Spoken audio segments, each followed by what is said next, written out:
Daniel Brooks had everything people said should make a man happy: a steady job in downtown Chicago, a clean apartment with a view of the skyline, a reliable car, decent health, and weekends free. Yet every morning when his alarm rang at 6:30 a.m., a quiet heaviness settled in his chest. It wasn't pain and it wasn't sadness in the dramatic sense.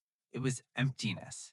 He would sit on the edge of his bed, staring at the floor, wondering why life felt so colorless when, on paper, everything looked fine.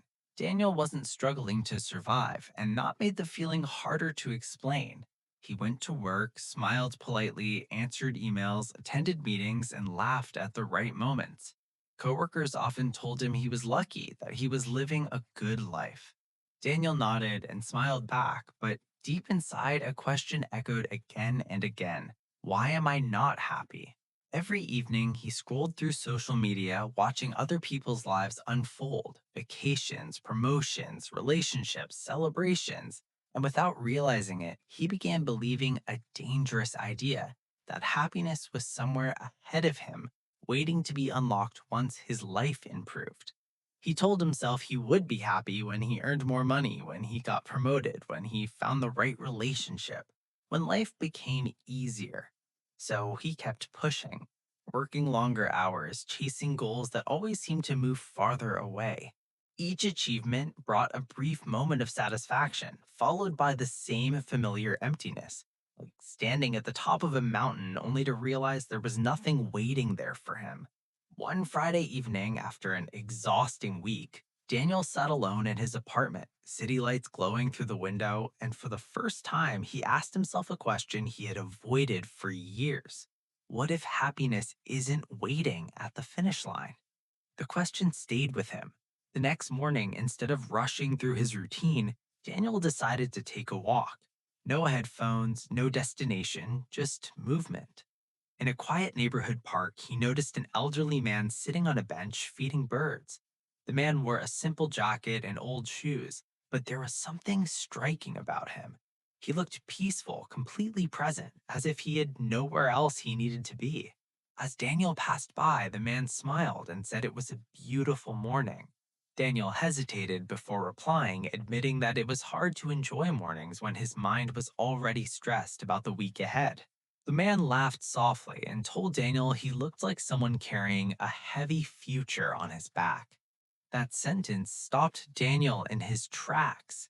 He saw beside the man and confessed that even though his life was okay, something always felt missing. The man, who introduced himself as Robert, listened quietly and then said something Daniel had never heard before. Most people think happiness is something you reach, but true happiness is something you practice. Daniel was skeptical. Life was stressful, unpredictable, and unfair. How could happiness exist inside that?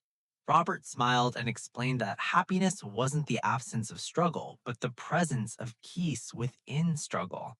He shared his own story: losing his wife to cancer, losing his business during a recession, losing friends, health, and time. Yet he chose peace, not because life was kind to him, but because he stopped arguing with reality.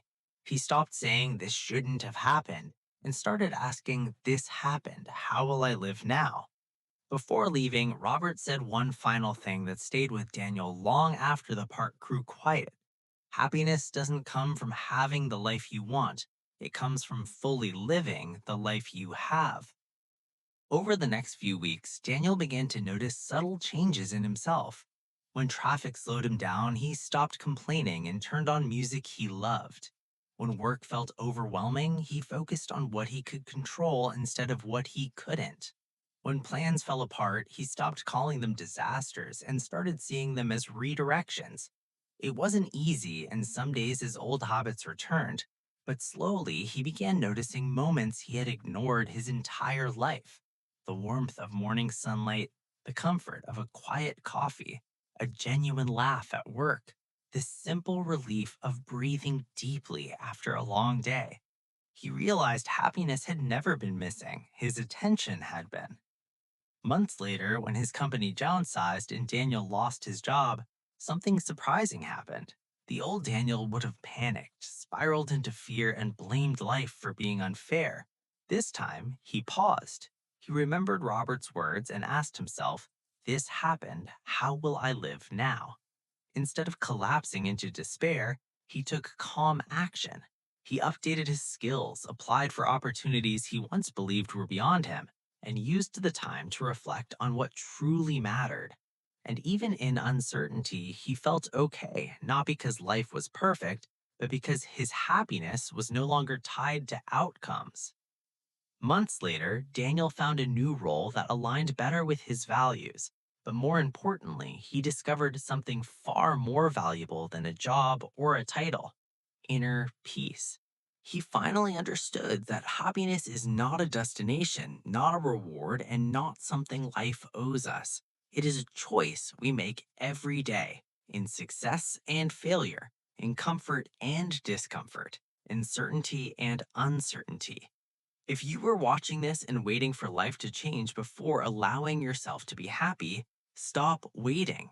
Life will always be imperfect, situations will always be unpredictable, and challenges will always exist. But happiness begins the moment you decide that you will not postpone your peace. Be happy in every situation, not because life is easy, but because you are stronger than your circumstances. That is the secret to true happiness. If you enjoyed watching, please like, subscribe, and share the video.